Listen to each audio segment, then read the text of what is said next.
Did I move into my bus? Yes, I did, permanently. So from now on, this is my home. And you'll get an inside tour later in this video. And this is my garden. Or this, or this, or this. This video is about moving into my bus. About the how, the where, and the why. Welcome to my channel.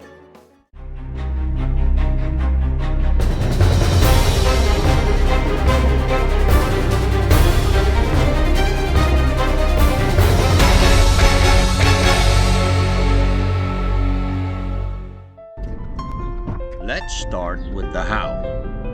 Did I have a job? Yes, I did. A rather good job too. I've worked with kids and youngsters for more than 30 years. Mostly kids and youngsters with problems. And it provided me with a fairly good salary. But I gave it up. And did I have a house? Yes, I did. And for Dutch standards, a rather big house too. With a nice garden and in a rather nice neighborhood. But I decided to give that up too. Sell it. And to go live in my bus from the revenues. Is that a hard and long-term decision? Well, of course it took thinking in advance. But the decision itself was just a moment in time. Why? We'll get to that later. Now this decision may have been just a moment in time. The implementation sure wasn't. I was going back from about 240 square meters to, well, let's say about 20. Getting homeless can be an intensive job, especially getting rid of stuff. A lot of stuff. Until it was finally totally empty and I could say goodbye to it.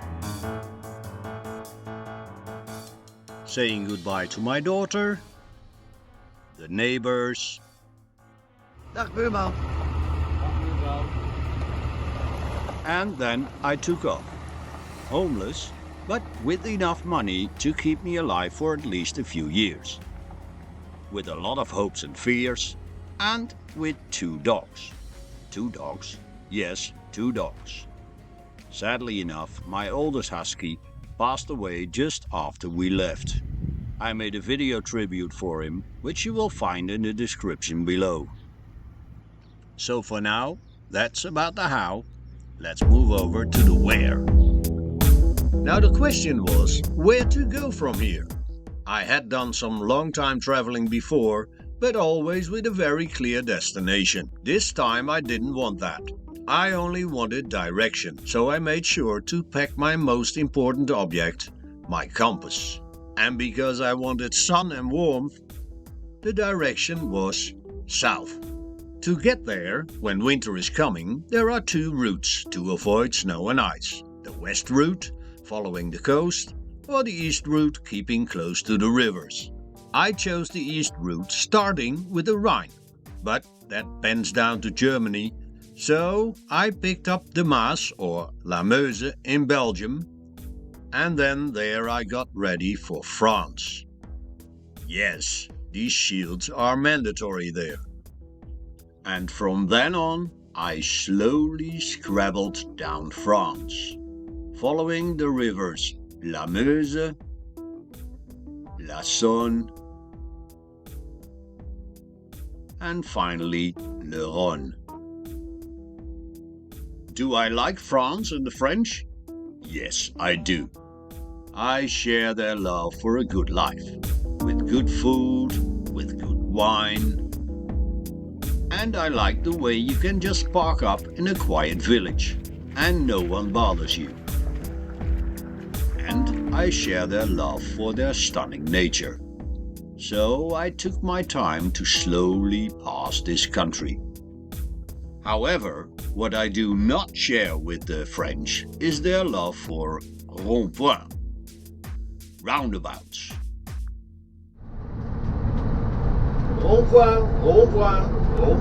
My goodness, they seem to have sprinkled thousands of them all over the place, in all shapes and sizes.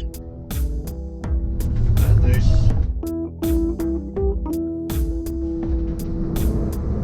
Yeah, this is a big one. A very small one, an oval one, roundabouts with trains in the middle, or fountains, or palm trees and fountains. And then there are the complete useless ones that just seem to be there to annoy you. Crazy. Or the ones that force you to end up in a one-way maze of a French town. In the dark. Oh my goodness. That's too small. Uh-oh. That's too small as well. But finally I got out safely. Made my way further south. There's the highway, the motorway to Spain. I'm taking the old one, the old route. And just before the next border, I got rid of these ridiculous shields again. Ready for the next southern country. And entering Spain seems like the right moment to go back to the house for a while and show you my inside living space. Okay, I promised you an inside tour. Let's go and start from the back. I will turn you around. The bathroom with toilet and shower, and on the other side the kitchen with a fridge, of course, cooker, 4 big drawers, a sink, couch, all around the adjustable table. It is foldable on both sides. It can turn around and it can go up and down. And then on the other side, my pride and joy, the barber chair. Behind that, the bookshelf with the stereo. And then we get to the cockpit, the place where it all happens during driving. This is my brand new driver's seat. By the way, if you want to know more about the history of this bus and all technical stuff, I will put a link in the description because there's a video about it. Okay, to the bedroom. This is my bed. This is the spare bed with 3 big drawers underneath. Jiva's place to the other side, which is my office. So this is bedroom slash office. It is an office with an inspirational view. I'll show you. Wow. That is nice working. So that concludes the inside tour. Is it big enough for one person? Yes, it is. And if the weather is fine, there's a very, very big outside. An outside that Ziva and I have to share with others every now and then.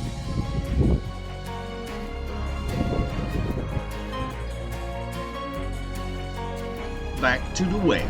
As soon as I entered Spain, it provided me with lovely weather. So I got further south without any hurry. Now, did I find nice places along the way to stay with my big bus? Yes, I did. Don't worry, I won't share all of them with you here.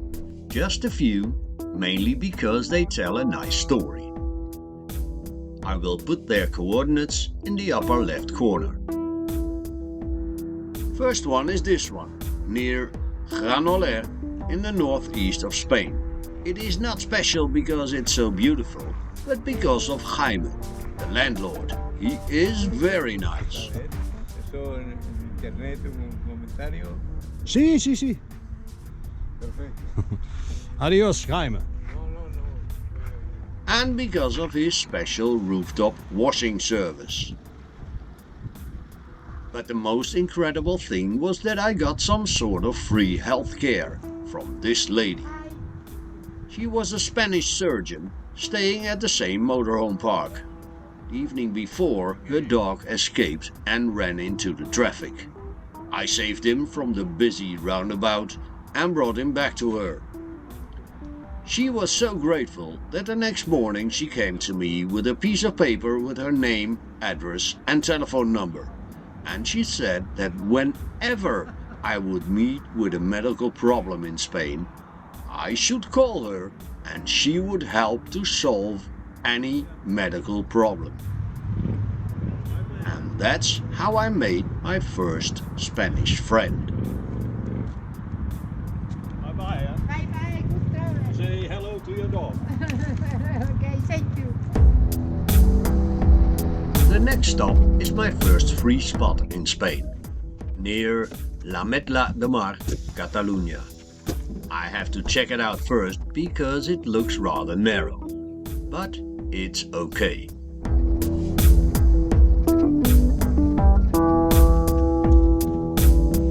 Want to see it?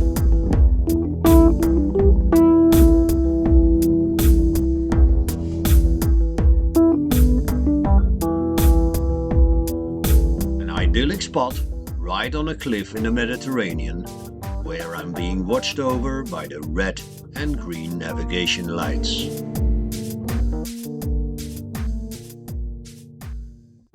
Let me introduce you to the beach of Benicarló, a place almost every van lifer and bus lifer knows and has visited. So this one is not so much about the spot as well as it is about the people I've met there.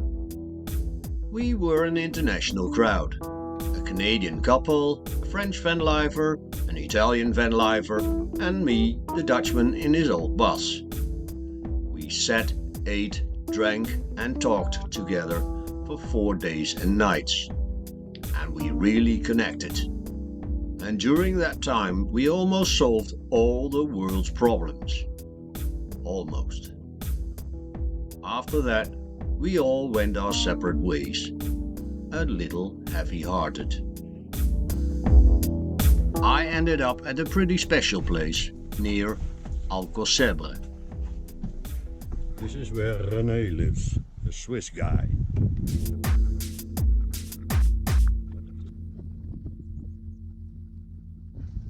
Hello, people. You build it all yourself here? And how long are you living here? 1 year. 1 year? Yeah. You bought this? I bring this in the 1st December last year. Yes, it's exactly 1 year. No. Okay. Wow. Yeah. And it's 6.4 thousand square meters? Yeah. 6.3. Yes. Okay. Very nice, René. Especially your dog. Sit. There's the other one. Sit. Leek. Oh, jij ook? Leek. He doesn't want to, huh? You're the boss, aren't you? A pretty special guy, this René, with special dogs, a special place, and special guests.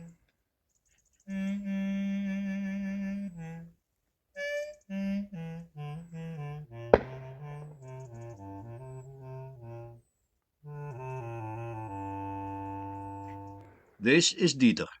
Dieter started playing the bass clarinet 11 years ago. Go on. Summertime. Dieter lives alone in his motorhome and is 81 years old now.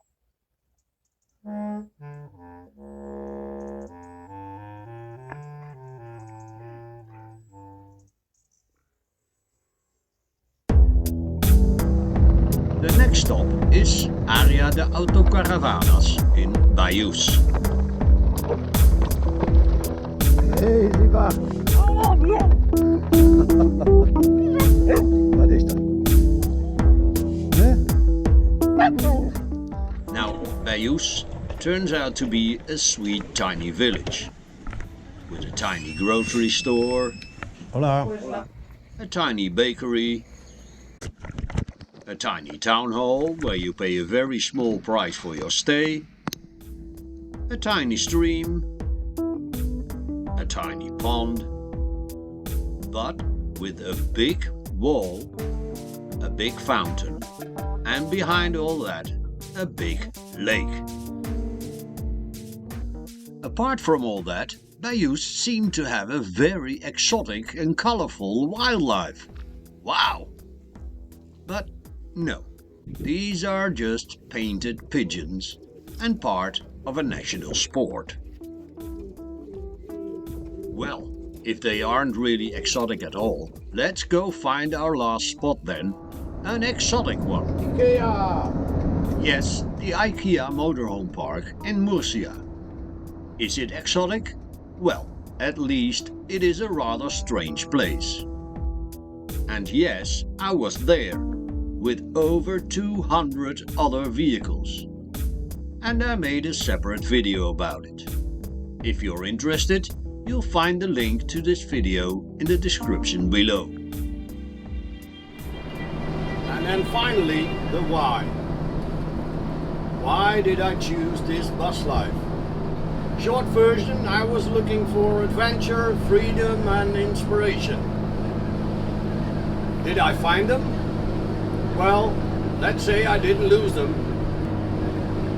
That doesn't make much sense, does it? Okay then, the slightly longer version. Like I showed you earlier, I had a very good job and a very nice house for over 20 years, with lots of freedom, adventure and inspiration. But the last years these things were slowly slipping through my fingers. Or in other words, the tomorrows became too similar to the yesterdays. So losing my happiness was lurking.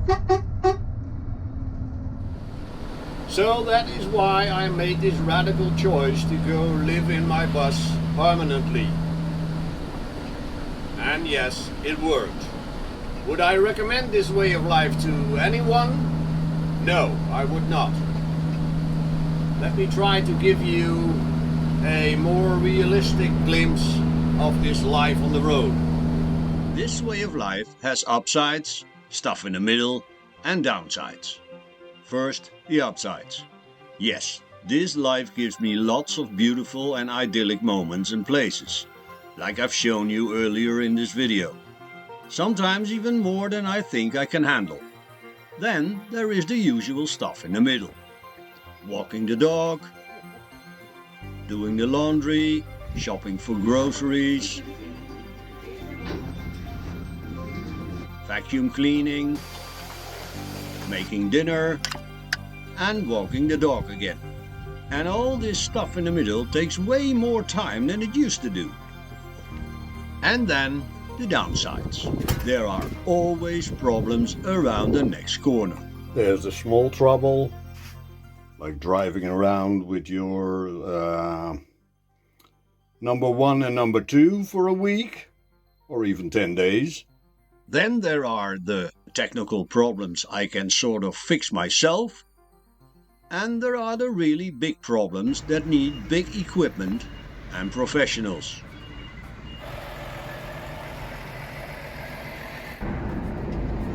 Driving hands-free.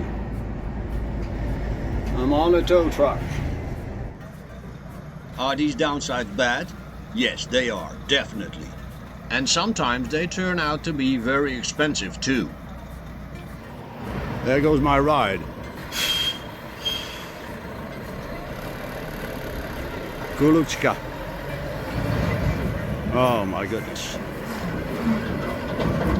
And now we're at MAN or Man Truck I Bus Center.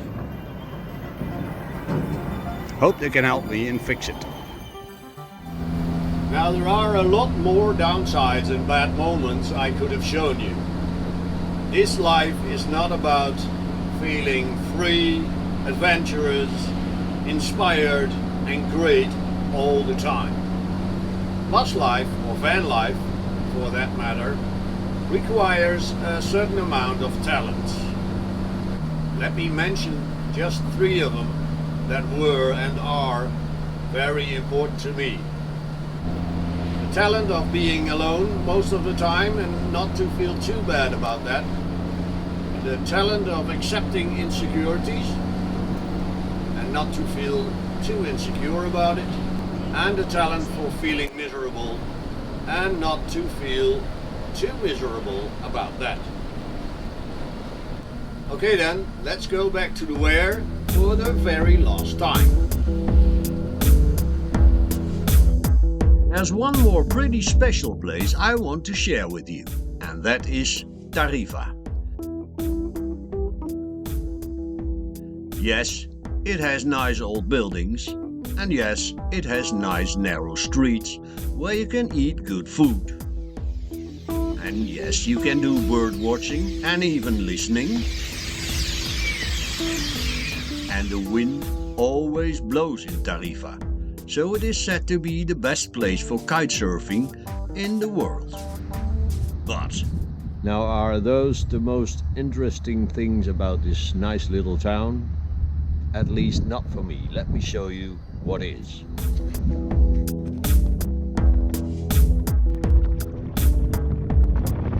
This is where 2 seas meet. On one side, the Atlantic, and on the other side, the Mediterranean. Now this is where it all ends. Not my journey, but this continent. Tarifa is the most southern point of mainland Europe. So from here there's no more south. Unless you take the ferry and go to the next continent, Africa, which you can see from here. I'll show you. Those mountains out there, that is Africa, Morocco.